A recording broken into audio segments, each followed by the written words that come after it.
घटना चक्र में आपका बहुत बहुत स्वागत है। सबसे पहले आज का एजेंडा।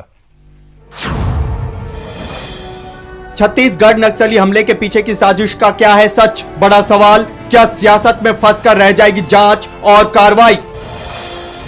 और क्या सांठ गांठ से चल रहा है आईपीएल और बीसीसीआई? श्रीनिवासन का इस्तीफे से साफ इनकार। कहा बेवजह मेरा पीछा कर रहा है मीडिया। सबसे पहले बात करते हैं छत्तीसगढ़ में नक्सली हमले की, जो कांग्रेस के परिवर्तन रैली पे हुआ, जिसमें कि कई वरिष्ठ नेता, कम से कम महेंद्र कर्मा समेत वहाँ के प्रदेश अध्यक्ष की मौत हो गई और विजय शुक्ला जैसे वरिष्ठ नेता आज अस्पताल में जीवन और मौत के बीच में जूझ रहे हैं। लेकिन जो बड़ा कई सवाल इस हमले ने अब तक सामने लाया है, सबसे बड़ा सवाल है, और उन सवालों को एक बार हम सबसे पहले आपके सामने रखना चाहते हैं कि क्या ये हमला महज एक संयोग के तरह था कि जैसे कि किसी को पता नहीं था और ये हमला किया गया, या इस हमले के पीछे कोई बड़ी साजिश है। बड़ा सवाल है कि क्या इस जगह का निर्धारण किसी व्यक्ति ने किया था या पार्टी ने किया था? क्या उसके बारे में सुरक्षा एजेंसियों को या प्रशासन को पूरी जानकारी दी गई थी? जब रूट बदले गए तो उसकी जानकारी दी गई थी? अगर रूट बदले गए तो किसके कहने से बदले, क्यों बदला गया रूट? और जो होता है कि पूरे रास्ते के, जैसे कहते हैं सैनिटाइजेशन करना, वो 3 घंटे पहले क्यों हुआ? 1 घंटे का नियम जो है उसे फॉलो क्यों नहीं किया गया? और तमाम जो बड़े नेता उसमें शिरकत करने वाले थे, क्या उनको इसकी जानकारी थी या नहीं थी? इतने बड़े तादाद में नक्सल्स इकट्ठा होते हैं हमले के लिए, क्या इसकी जानकारी किसी भी खुफिया तंत्र या वहां के जो सरकारी तंत्र जैसे सीआईडी कहते हैं, क्या उनको नहीं थी? क्या यह महज एक सुरक्षा चूक है? कई अहम सवाल है। और इसके साथ ही साथ है कि क्या जो एक बड़ा सवाल आगे जाके बनेगा कि जिस तरह से इस पे आरोप प्रत्यारोप की शुरुआत हो चुकी है, तो क्या ये कार्रवाई या जांच जो है कहीं ना कहीं सियासत में फंस के रह जाएगी? चुनावी साल है, चुनाव में इसके फायदे और नुकसान का आकलन पहले किया जाएगा और फिर इस पे कार्रवाई की जाएगी। तमाम बड़े सवाल हैं। इन सवाल का जवाब देना कठिन नहीं कहते हैं, मुश्किल है, क्योंकि ये सवाल जिनसे जुड़े हुए हैं वो हमारे साथ स्टूडियो में नहीं है, वो इन सवालों का जवाब आपका नहीं दे सकते हैं। लेकिन हमारे साथ जो स्टूडियो में है हरिकेश बहादुर जी हैं, कांग्रेस के वरिष्ठ नेता हैं, बहुत बहुत स्वागत है। और वरिष्ठ पत्रकार हैं अवधेश कुमार जी, बहुत बहुत स्वागत है। अवधेश जी, जिस तरह से चीजें अब सामने आ रही हैं, इस आपसे शुरुआत करते हैं कि जिस तरह से जो तथ्य अब सामने आ रहे हैं, ऐसा लगता नहीं है कि ये हमला एक सिर्फ नक्सली महज हमले के तरह जैसे और हमले होते हैं उस तरह से हुआ? लगता है एक साजिश का अंजाम बड़े पैमाने पे देने की पूरी उसमें तैयारी करके इस साजिश को अंजाम दिया गया। ये तो बहुत सामान्य सा विषय। देखिए, कोई भी आतंकवादी घटना की, हिंसा की कोई भी घटना अगर तात्कालिक होगी तो उसकी परिणति, उसके स्वरूप वो अलग होगा, वो ऐसा नहीं हो सकता। इसीलिए ये तो बिल्कुल साफ है कि लेकिन आप जिस ओर इशारा कर रहे हैं उस पर मैं बाद में आऊंगा। ये तो बिल्कुल साफ है कि माओवादी, मैं इनको नक्सली कहता नहीं, वे नौ माओवादी हैं। ये भारत की संपूर्ण चेतना को अपने रक्त रंजित प्रहार से पराभूत करने के लिए ये जो नया राक्षस, ये नौ माओवादी पैदा हुए हैं इस भारत में जगह जगह, जिनके विचार की मां ने भी इस प्रकार से नहीं कहा था कि हाँ ऐसे जाकर के और मारोगे और तुम्हारी क्रांति हो जाएगी। पता नहीं ये क्या करना चाहते हैं, हु आर दे।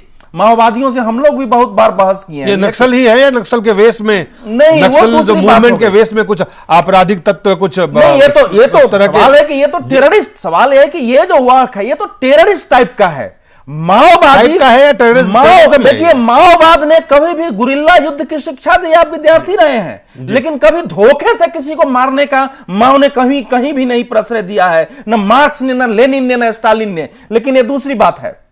पहली बात, जो आपने कई प्रश्न उठा दिए हैं अपने आरंभिक वक्तव्य में। नहीं, अभी सबसे पहला जो सवाल है, सबसे पहला सवाल यह है नहीं, मैं दूसरे से करूंगा, क्योंकि आपने ये जो उठाया है वो जुड़ा हुआ है कि क्या महज ये सुरक्षा चूक था, उसी में साजिश का भी पहलू आता है। देखिए, सुरक्षा चूक कभी महज नहीं होता है। सुरक्षा चूक हर ऐसी हिंसा की घटना में सबसे अहम होता है। जहां सुरक्षा चूकती है वहीं ये बड़ी वारदात होती है।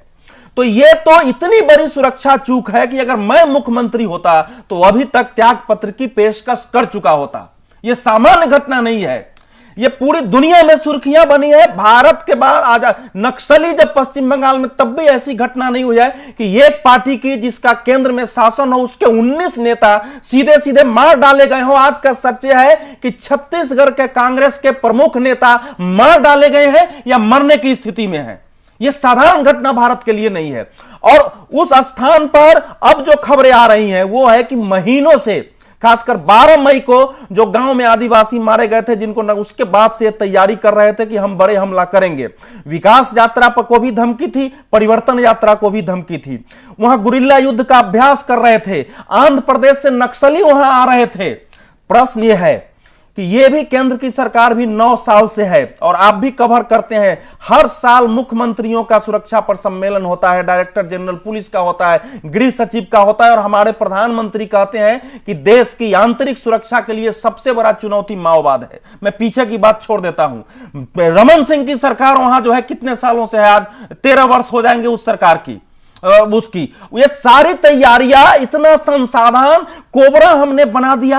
हालांकि इतनी तुम पता नहीं है, कांग्रेस के इतने नेता एक साथ जा रहे हैं और वो इतना बड़ा हमला हो गया है और पता ही नहीं है, 2 घंटे तक पुलिस नहीं पहुंच रही है। इससे बड़ी सुरक्षा चूक और हो क्या सकती है?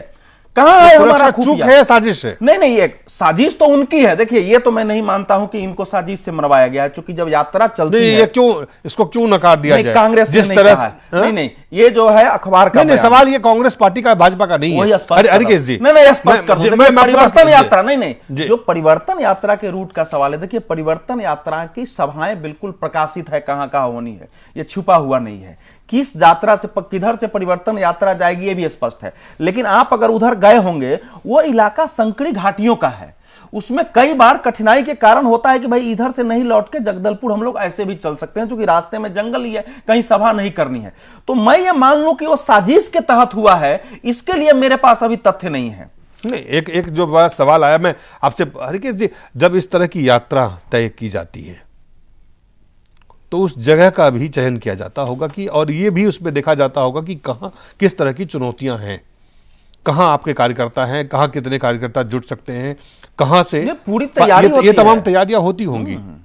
ये जो निर्णय होता है, इस तरह का निर्णय, वो किस स्तर पे होता है, पहले हम ये आपसे जानना चाहते हैं। देखिए, ऐसा है, ये अभी बहुत कन्फ्यूजन की स्थिति है, कोई चीज़ बहुत स्पष्ट रूप से नहीं कही जा सकती।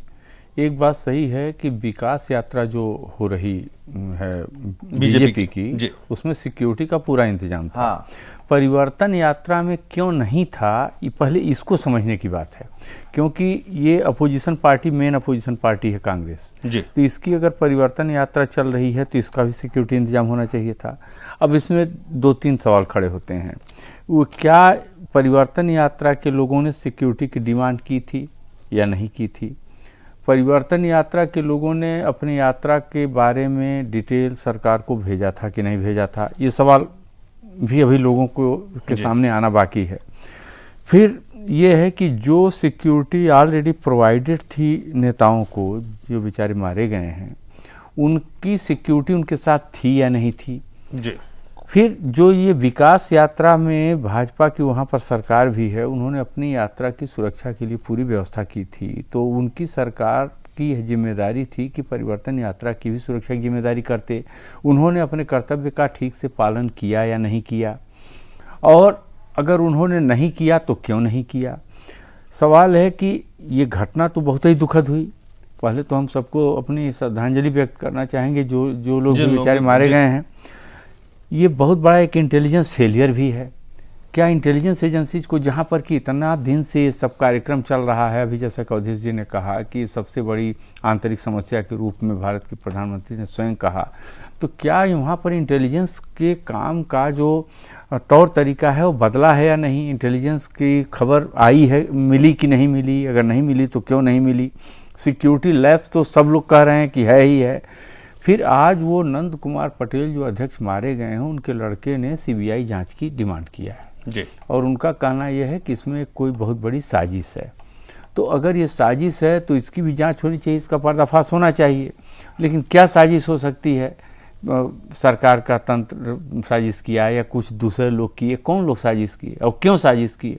क्योंकि एक मतलब ये सुविचारित और मान्य लोकतांत्रिक प्रक्रिया के तहत अगर वहाँ पर चुनाव होना है तो उस चुनाव के लिए दोनों पार्टियां या और भी जो पार्टियां और भी जो दल हैं और भी जो व्यक्ति हैं जो कार्यक्रम कर रहे हैं करेंगे, तो माओवादियों का जो तथाकथित माओवादी भी ये नहीं है, पता नहीं क्या है ये, जैसा कि इन्होंने कहा, मैं इनकी बात से सहमत हूँ।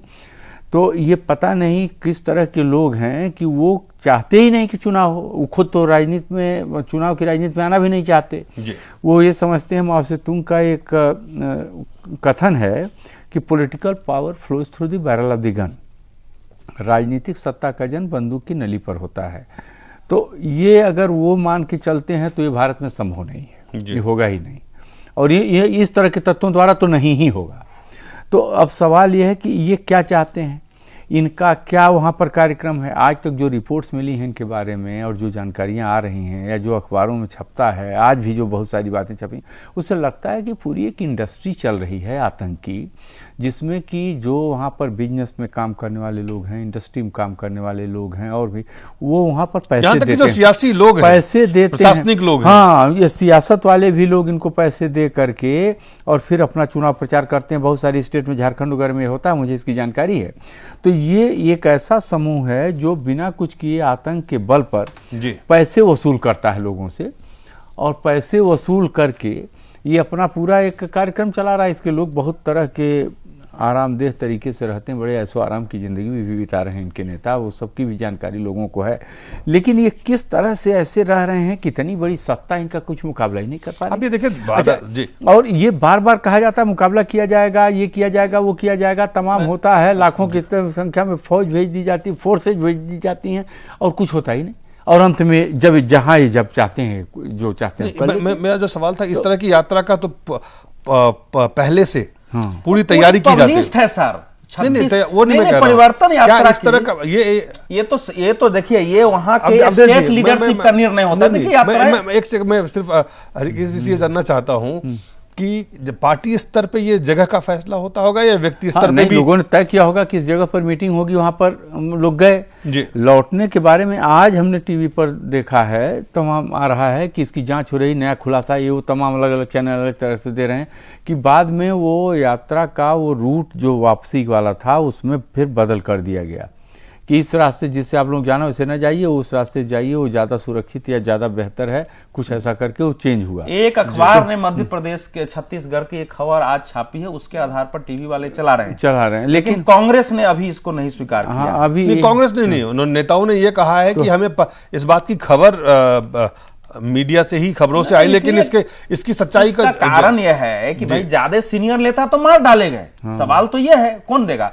देखिए परिवर्तन का नहीं, आप ये देखिए, एक नेता अजीत जोगी हेलीकॉप्टर से गए, हेलीकॉप्टर से आए। अजीत जोगी को पूछता है उत्तर प्रदेश, ऐसा है नहीं, ऐसा आप वो वहां के मुख्यमंत्री रह चुके हैं, ये बात हम थोड़ी कह सकते हैं कि मैं आपकी भी जान, छत्तीसगढ़ में अजीत जोगी इस समय ऐसे नेता हैं जिनसे न कोई सलाह मशविरा है, न उनको मीटिंग में बुलाया जाता है। उनके लिए तो समझिए कि ये मृत्यु जरूर दुखद है, लेकिन शायद इसके बाद उनको कोई पूछता ही नहीं है, उनको कोई जानकारी नहीं है। सबसे करीबी है हाई कमांड के, आप कह रहे हैं अब करीबी रहते तो उनको अब वो वाली बात नहीं है सर, वो सब बदल गया है। हम चलिए हमारे साथ विदेश जी, मैं आपके पास आता हूं, हमारे साथ सुनीत साहब है, चोपड़ा जी हैं, सीपीएम के पॉलिट ब्यूरो के सेंट्रल कमेटी के मेंबर हैं। चोपड़ा जी, आपसे एक सवाल पूछना चाहते हैं, ये जो पूरी नक्सल हिंसा की शुरुआत हुई है, इसको नकेल कसने की जब भी बात आती है तो भाई बहुत सारे इस पे थ्योरी दिए जाते हैं। क्या आपको अब भी लगता है कि इसमें किसी तरह की थ्योरी की आवश्यकता है?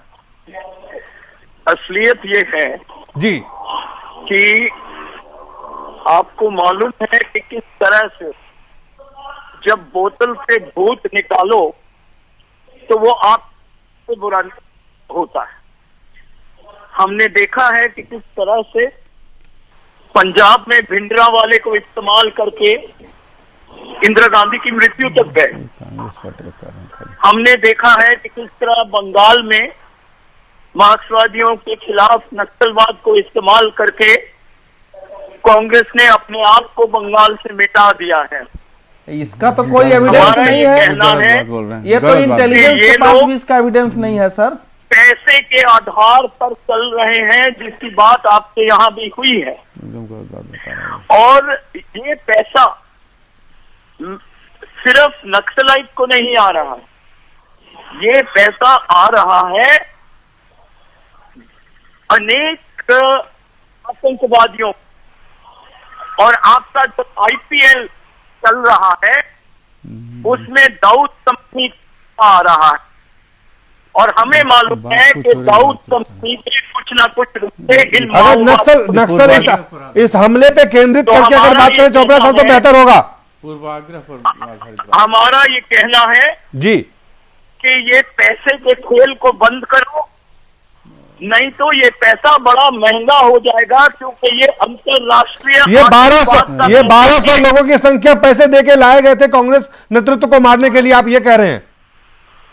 हमारा ये कहना है कि ये किसी का प्लान हो या ना हो मैं कह नहीं सकता इस वक्त, क्योंकि मैं कई 100 मील दूर हूं जी, लेकिन मैं आपको इतना बता सकता हूं कि अगर आप पैसे के आधार पर ऐसी शक्तियों को मौका देंगे कि वो आपके खिलाफ जो विरोध है वो इस विरोध को नष्ट कर दे, तो मेरा ये कहना है कि जिस बोतल से भूत निकलता है, जो भूत को बोतल से निकालता है वही उसमें मरता है। आप जो सवाल मैंने पूछा इस हमले को लेके, आपने कहा कि ये पैसे का खेल है, पैसे से, तो क्या ये माना जाए कि आप ये कह रहे हैं कि कांग्रेस के नेतृत्व को मारने के लिए वहां पे पैसे दिए गए?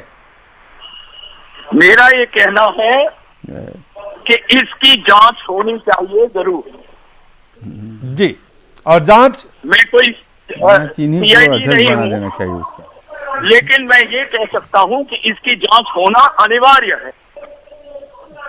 जी चलिए चोपड़ा साहब, बहुत बहुत धन्यवाद आपका।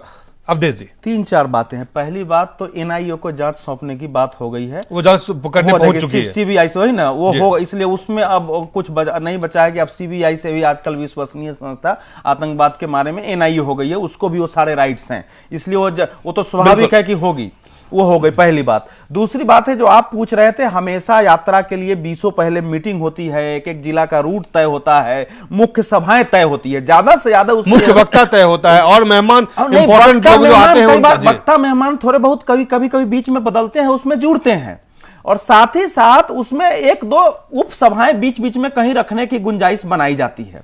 तो इसलिए वो जो कांग्रेस की परिवर्तन यात्रा थी उसका बाकायदा पब्लिश्ड रूट निकल चुका था, कहां कहां सभा होनी है वो सब पहले से घोषित थी। देखिए ये जो कारण है कि बस्तर, जो भारतीय जनता पार्टी की वहां सरकार बनती है, उसमें बस्तर के 20 में से 19 सीटें उस एरिया के उनको मिली हुई है। 3 जिले हैं, सुकमा, जगदलपुर और बस्तर। तो उस एरिया में कांग्रेस को सघन अभियान चलाना था, एक राजनीतिक पार्टी के नाते बिल्कुल स्वाभाविक है कि हम वहां चलाएंगे या हारेंगे तभी होगा। और चूंकि महेंद्र कर्मा ने माओवादियों के खिलाफ लड़ाई लड़के वहां आदिवासियों में अपनी एक पैठ बनाई है, कांग्रेस ने उनका विरोध करके बीजेपी को जिताया, तो इस बार योजना थी कि महेंद्र कर्मा वहां रहेंगे कि हम इनका विरोध नहीं करते हैं, हम भी माओवादियों के खिलाफ है, तो इसका हमको चुनाव में लाभ मिलेगा। रणनीति की दृष्टि से बिल्कुल ठीक थी। लेकिन मैं यह पूछ रहा हूं कि अभी पिछले साल सुकमा के कलेक्टर का अपहरण हुआ वहां, और माओवादी गए हैं, वो पहले से बस्तर जिला है जहां का जेल टूटा था। ये कह रहे हैं क्या कोई जाएगा यात्रा सुरक्षा मांगेगी तब राज्य सरकार उसको सुरक्षा देगी? उसकी जिम्मेवारी क्या है? क्या वो सुरक्षा वहां का डीजीपी की जिम्मेवारी है? नक्सल के लिए स्पेशल कमांड बना हुआ है, उस एरिया में सीआरपीएफ के कैंप लगे हुए हैं, पुलिस वाले हैं वहां। प्रश्न यह है कि क्या पूरा डिटेल वहां के प्रशासन को दिया गया था, मालूम था? ये भी क्या रूट तमाम सवाल बड़े खड़े होते हैं। विपक्ष का नेता चल रहा है, क्या बात कर रहे हैं आप? प्रदेश के कांग्रेस का अध्यक्ष चल रहा है। पहले आप सुनिए ना, महेंद्र कर्मा को Z+ सुरक्षा मिली हुई है। आप जानते हैं कि Z+ व्यक्ति जिधर भी जाएगा वो स्थानीय थाना को, वहां के जिला को, सबको सूचित करता है, ये सामान्य सा नियम है ये। और 2 घंटे तक वो विद्याचरण शुक्ल जी का जो घायल शरीर को पत्रकारों ने उठाया है 2-2.25 घंटे बाद, पड़े हुए थे, वहां पुलिस नहीं पहुंची है। इसीलिए मैं हरिकेश बाबू कह रहा हूं कि ये राज्य सरकार तो कभी नहीं कही होगी कि नहीं उनको सुरक्षा मत दो, लेकिन मैं ये मानता हूं कि स्थानीय स्तर पर वहां ये जरूर वहां कोई न कोई गड़बड़ी हुई है। और अभी तक आश्चर्य का विषय है कि वहां का डीजीपी, वहां का डीआईजी, आईजी, कम से कम ये सब अभी तक सस्पेंड होना चाहिए, वो अभी तक नहीं उठा और कांग्रेस ने भी मांग नहीं की है। केवल है एक तो ये विषय हो गया। दूसरा जो आप कह रहे हैं, देखिए ऐसा है कि अपने देश में माओवाद की जो लड़ाई है या आतंकवाद के विरुद्ध लड़ाई है, जैसे आज भारतीय जनता पार्टी ने कहा है कि हम सबको एकजुट होकर संकल्प से इसका मुकाबला करना है। मैं पूछता हूं कि अगर यही कांग्रेस के राज में हुआ रहता तो क्या भाजपा का यही बयान होता? आप पिछले कुछ वर्षों में आप दोनों से मैं पूछता हूं, जब भी आतंकवादी हमला हुआ है, क्या भारतीय जनता पार्टी के किसी नेता ने कहा है कि एकजुट होकर संकल्प कर मुकाबला करो, सरकार पर आप हमला करते हैं सीधा का सीधा? आज आपको याद आ गया, कैसे कोई विश्वास करेगा? क्योंकि आपकी सरकार फंसी है। प्राइम मिनिस्टर ने कहा है कि हम ऐसे जो है हम हिंसा के सामने झुकेंगे नहीं, जितनी आतंकवादी हमले होते हैं प्राइम मिनिस्टर इसी प्रकार का बयान देते हैं। यह महत्वपूर्ण है जो मैं कह रहा हूं। देखिए, लड़ाई जो है 2 प्रकार से माओवाद के खिलाफ लड़ी जाती है। उस पर हम आएंगे, किस तरह से लड़ना है उस पर नहीं, लेकिन राज्य की एक बड़ी भूमिका, मैं कह रहा हूं कि मैं सामाजिक आर्थिक विकास छोड़ देता हूं, मैं कह रहा हूं कि राज्य की एक बड़ी भूमिका सुरक्षा सुनिश्चित करने के लिए है। उसके लिए उसको संवैधानिक, कानूनी और साथ साथ संसाधनात्मक आधार जितने चाहिए वो सब उपलब्ध कराए गए हैं। उस राज्य व्यवस्था में जब मैं कह रहा हूं तो केंद्र भी है और वो प्रदेश भी है। हमारी पूरी राज्य व्यवस्था सुरक्षा के दृष्टि से भारत में अपनी भूमिका निभाने में जो हिंसा की ताकत उसके पास है संवैधानिक, उसमें ही विफल हुई है। इन्होंने इतना ही किया है माओवादियों ने कि अपनी क्रूर हरकत से इनके झूठ को, इनके अनैतिक आंकड़ों को उसको नंगा किया है। उसने यह साबित किया है कि वर्तमान राज्य व्यवस्था ऐसे लोगों के हाथ में है जो अपनी जो एक अंतिम भूमिका होती है सुरक्षा सुनिश्चित करने के लिए, वो भी नहीं कर सकते हैं। यह भी इसका एक पहलू है। इट इस्टेब्लिशेस हमारे आपके जो अंदर की धारणा है कि हमारी पॉलिटी हमारी सुरक्षा करने में बिल्कुल फेल हो गई है और ये अब अपनी भी सुरक्षा नहीं कर पा रही है आज इस देश की राजनीतिक व्यवस्था। ये है इस घटना का निष्कर्ष। जी, पुष्पेंद्र हमारे साथ जुड़े हुए हैं। पुष्पेंद्र वरिष्ठ पत्रकार हैं। पुष्पेंद्र जी, देखिए दिलीप, मैं समझता हूं कि जो हम लोग बहस कर रहे हैं वो बड़ी तत्कालिक बहस कर रहे हैं कि राज्य सरकार की जिम्मेदारी थी, केंद्र सरकार की जिम्मेदारी थी, माओवाद के तमाम ये बात नहीं हुई है। नहीं, मैं दूसरी बात कर नहीं, ये बात नहीं हुई है। राज्य और केंद्र की जिम्मेदारी, पूरी बात तो कह दूं मैं। मेरा सिर्फ इतना कहना है कि 2006 में भारत के प्रधानमंत्री मनमोहन सिंह ने माओवाद के खिलाफ जो शब्द कहे थे वो उसको दोहराना चाहता हूं। उन्होंने कहा था the single biggest internal security challenge ever faced by our country by Naxalite Maoist movement. ये 2006 में मनमोहन सिंह कह रहे हैं और 2010 के अंदर जब 6 अप्रैल 2010 में दंतेवाड़ा के अंदर, इस बीच में कई घटनाएं हुई, लेकिन 2010 6 अप्रैल को जो बड़ी घटना हुई उसमें 74 पैरामिलिट्री के सीआरपीएफ के जवानों को एम्बुश करके मार दिया गया। और इसके बाद केंद्र सरकार ने बीएसएफ के retired DG E N Ram Mohan के अंडर में एक कमेटी बनाई और कहा कि इसके ऊपर वो सुझाव दें। आप यकीन मानिए कि आज 13 साल 2013 चल रहा है और अभी हाल में कुछ कांग्रेस के लीडर मारे गए हैं बस्तर में।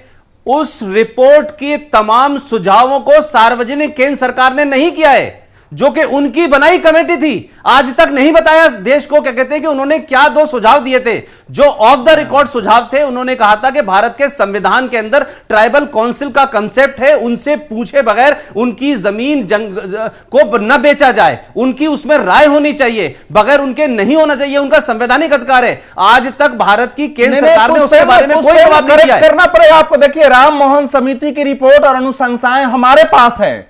ये आपको किसी ने भी कहा है वो गलत है। राम सरकार की बात कर रहा हूं मैं। राम मोहन समिति, अरे सुनो तो, 77 पुलिस मरने के बाद राम मोहन, ये बहस का मुद्दा ये नहीं है। आप सुनिए, मेरी बात तो सुनिए आप। ये इस समय ये इशू नहीं है कि जमीन बिकेगा कि नहीं बिकेगा, वो उसी से डाइवर्ट करते हैं लोग इशू को। अवधेश जी, बात दूसरी कह रहा हूं मैं, पूरी बात सुन लेते हैं, फिर आपके पास आते हैं अवधेश जी।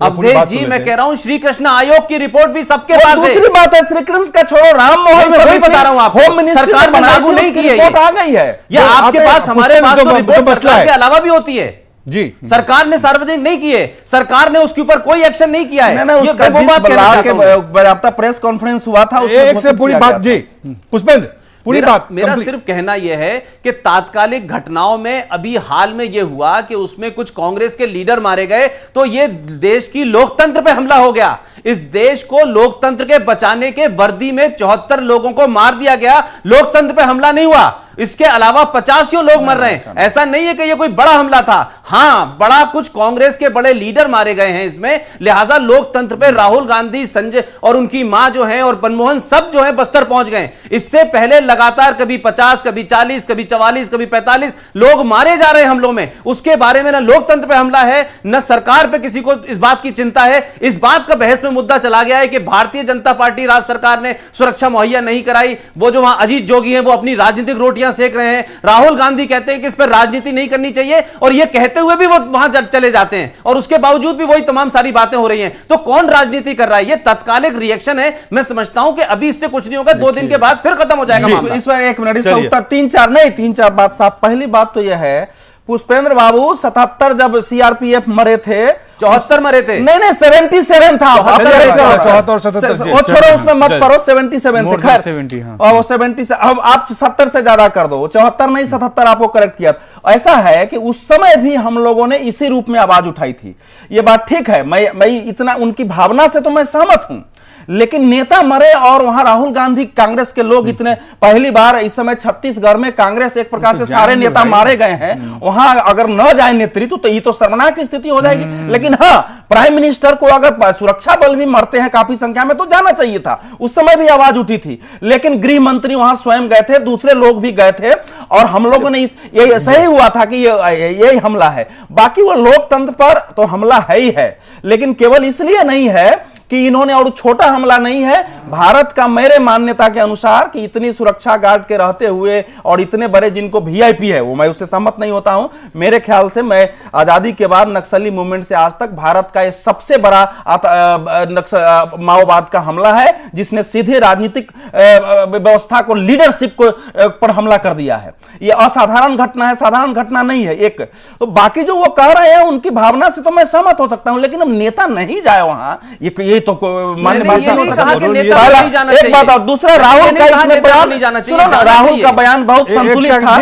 नहीं, राहुल का बयान बहुत संयमित था कि भाई ये राजनीति करने का विषय नहीं है, ये शोक और संवेदना का है, हमको संतुलित वक्तव्य देना है। ये इसमें कहीं कोई गड़बड़ी नहीं है। और प्राइम मिनिस्टर इतना भी न कहे कि ये डेमोक्रेसी पर हमला है, ऐसी घटना पर तो क्या कहेगा। सवाल है कि कांग्रेस को पराजित करना है तो सीधे जाओ ना। ये पॉलिटिकल पार्टी को जनता के बीच रैलियों के माध्यम से, यात्राओं के माध्यम से, सभा के माध्यम से ही जाना है। वो चाहे भ्रष्ट हो, पतित हो, वो चाहे क्रिमिनल्स हो, उसको सजा कानून देगी। हमला करके मारा जाना, ये तो स्टेट गवर्नमेंट की सुरक्षा की फेलियर है, उसकी चर्चा हो गई होगी, कैसे नहीं हो सकती है। पहले भी स्टेट गवर्नमेंट की फेलियर है, खुफिया से पूरी सुरक्षा फेलियर है। देखिए, इन लोगों की बात मैंने गौर से सुना। अभी मामले की सब जांच हो रही है, और ये तो सभी लोग कह ही रहे हैं कि ये तो सिक्योरिटी फेलियर टोटल है ही। गवर्नमेंट को चाहिए था कि सिक्योरिटी प्रोवाइड करे, उन्होंने नहीं किया है, इसीलिए उसकी आलोचना भी हो रही है, और हमारी पार्टी की तरफ से भी कहा गया है इस बात को। लेकिन इसमें जहाँ जहाँ खामियां नज़र आती हैं या आएंगी, भविष्य के लिए कम से कम एक सुधारवादी कार्यक्रम ठोस तरीके से किए जाने की भी आवश्यकता है। उसकी भी एक रणनीति बननी चाहिए, क्योंकि इस तरह की घटनाएं अगर होंगी तो वहाँ पर तो डेमोक्रेसी, जहाँ पर भी मतलब ये सब घटनाएं हो रही हैं, वहाँ पर कोई राजनीति करेगा ही नहीं। कल एक आदमी उसमें कह भी रहा था, जब प्रधानमंत्री वगैरह गए थे उसे देखने, कि साहब अब की बार तो जिस तरह से मारा गया है तो लोगों को राजनीति ही छोड़ देनी पड़ेगी। तो इसका मतलब लोकतंत्र पर हमला न कहा जाए तो इसको क्या कहा जाएगा? कि अगर पूरी लोकतांत्रिक व्यवस्था को टेरराइज करके और लोगों से उससे अलग कर देने की योजना कोई चल रही है, तो वो इसी तरह के घात लगा करके और बड़े बड़े जितने इंपॉर्टेंट पॉलिटिकल लीडर्स हैं, वेरियस पॉलिटिकल पार्टीज के ऊपर हमले होने लगे, तो धीरे धीरे तो फिर लोकतांत्रिक राजनीति तो समाप्त ही हो जाएगी। लेकिन क्या रही है अब तक, ये 15-18 साल से सवाल ये है कि ये जितना कुछ भी हो रहा है कहीं कहीं कमजोरी है और पॉलिटिकल विल का अभाव चारों ओर दिखाई दे रहा है, या अगर नहीं भी दिखाई दे रहा है तो ये कहा जाएगा, देश के लोग इसको कहेंगे और इसको सुनने के लिए सरकारों को तैयार होना पड़ेगा। और जो कह रहे हैं आज कि सबको मिल करके लड़ना है, चाहे ये इस केंद्र की सरकार हो रहा है, आज तक क्या कर रहे हैं ये लोग? आज तक क्यों नहीं? क्या आज तक मिल करके नहीं उस संघर्ष का सामना कर रहे हैं? ये तो टोटल फेलियर है पूरे सिस्टम का। हम तो इसको सिस्टम फेलियर कहते हैं। इसमें सभी लोग जिम्मेदार हो जाते हैं। इसमें कोई अपने को नहीं कह सकता कि हम जिम्मेदार नहीं हैं। खाली हम दूसरे पर एक दूसरे पर ब्लेम डाल करके नहीं काम करते। उस पर तो हम लोगों ने किया है कि राज व्यवस्था, ये इंडियन पॉलिटिक्स का एक छोटा सा ब्रेक लेना पड़ेगा। ब्रेक के बाद जल्द वापस लौटते हैं, इस पे चर्चा जारी रखेंगे।